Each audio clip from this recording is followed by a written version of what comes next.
بسم اللہ الرحمن الرحیم السلام علیکم ورحمۃ اللہ وبرکاتہ. This is Atar al-Haq, your social science teacher from UPS Sheikh Mala Tikipura. I welcome all the students of 8th class in today's video session of Civic subject. Dear students, during previous video sessions, we discussed and we learned a lot about the judiciary in India. آج کا جو ہمارا topic ہے وہ structure of courts in India. What are the structure of courts in India.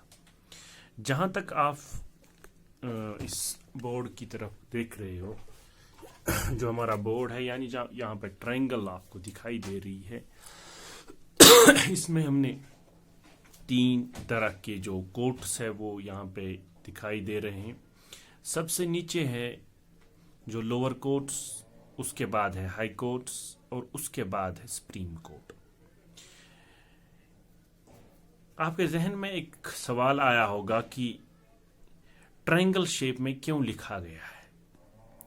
Triangle shape میں ہم نے ان کو اس لیے لکھا ہے، یہ لوور کورٹ جو ہے یہاں پہ براڈ یہ سٹرکچر ہے، یہ اس لیے ہے کیونکہ لوور کورٹس کی تعداد بہت زیادہ ہوتی ہے، اس کے بعد ہائی کورٹس کی تعداد آتی ہے، اور لاسٹ پہ جو سب سے کم، یعنی ایک ہی ہمارے پاس ہندوستان میں ایک ہی سپریم کورٹ ہے، وہ دہلی میں. جہاں تک ہمارے ملک کا تعلق ہے، ہمارے ملک میں مختلف قسم کے کورٹس ہیں. یعنی کورٹ کن کو کہتے ہیں ہم؟ عدالتیں. جو سب سے بڑی اعلیٰ عدالت ہے اس کو ہم سپریم کورٹ، جس کو اردو میں ہم عدالت عالیہ کا نام بھی دیتے ہیں یا اپیکس کورٹ بھی کہتے ہیں.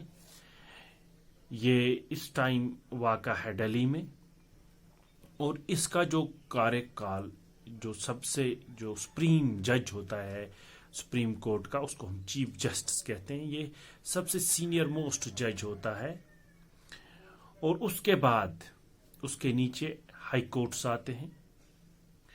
ہائی کورٹس کے بعد جو ہائی کورٹس ہیں ان کو بھی ہائی کورٹ جج پریزائڈ کرتے ہائی کورٹ جسٹس اس کو پریزائڈ کرتے ہیں. ہائی کورٹ کے نیچے سبارڈینیٹ کورٹس، یعنی لوور کورٹس یا ڈسٹرکٹ کورٹس یا ڈسٹرکٹ جوڈیشری جس کو ہم بولتے ہیں، یا تحصیل میں جو کورٹس ہوتے، جیسے کہ ہمارے سوگام میں ایک تحصیل کورٹ ہے جس کو سیشن جج پریزائڈ کرتا ہے، اور ڈسٹرکٹ لیول پہ ڈسٹرکٹ جج پریزائڈ کرتا ہے. جہاں تک ہائی کورٹوں کی تعداد ہے، پہلے ہم یہ بتائیں گے کہ جو ہائی کورٹس یعنی جو کورٹ کا سسٹم یہاں پہ ہندوستان میں لایا وہ برٹشرز نے لایا، اور جو سپریم کورٹ پہلا تھا وہ کولکتہ میں تھا انگریزوں کے زمانے میں. ہندوستان میں پہلے 3 کورٹ بنائے گئے 1862 میں، یعنی 1862 میں 3 کورٹس تھے ہندوستان میں ہائی کورٹس. ایک کولکتہ میں تھا، ایک بامبے میں اور مدراس میں. کولکتہ میں پہلے تھا، پھر جب یہ ایسٹ انڈیا کمپنی نے اپنی نو آبادیات میں کالونی میں اضافہ کیا، بمبے تک انہوں نے قبضہ کیا، مدراس تک، تو انہوں نے وہاں پر بھی اپنے مفاد کے حساب سے کورٹس بنائے. جو دہلی کا ہائی کورٹ ہے وہ 1966 میں بنا ہے، اور ہندوستان میں اس وقت 25 ہائی کورٹس ہیں. اب سوال یہ پیدا ہوتا ہے کہ جہاں تک میں نے بولا تھا کہ سپریم کورٹ ہندوستان میں ایک ہی ہے، اور ہر ڈسٹرکٹ میں لوور کورٹس ہے، ڈسٹرکٹ کورٹ ہے، اور کہیں کہیں پہ بہت سارے تحصیلوں میں بھی لوور کورٹس موجود ہیں. یعنی یہ انسان کی یا ایک سٹیزن کی آسائش کے لیے لوور کورٹس بھی رکھے گئے ہیں، اور ہر جو اسٹیٹ ہے اس کے پاس ایک ہائی کورٹ ہوتا ہے، لیکن ہر اسٹیٹ کے پاس ہائی کورٹ نہیں ہے. کیوں نہیں ہے؟ کیونکہ ہندوستان میں جو اس وقت 25 ہائی کورٹس ہیں. ہندوستان کی کل کتنی اسٹیٹس ہے؟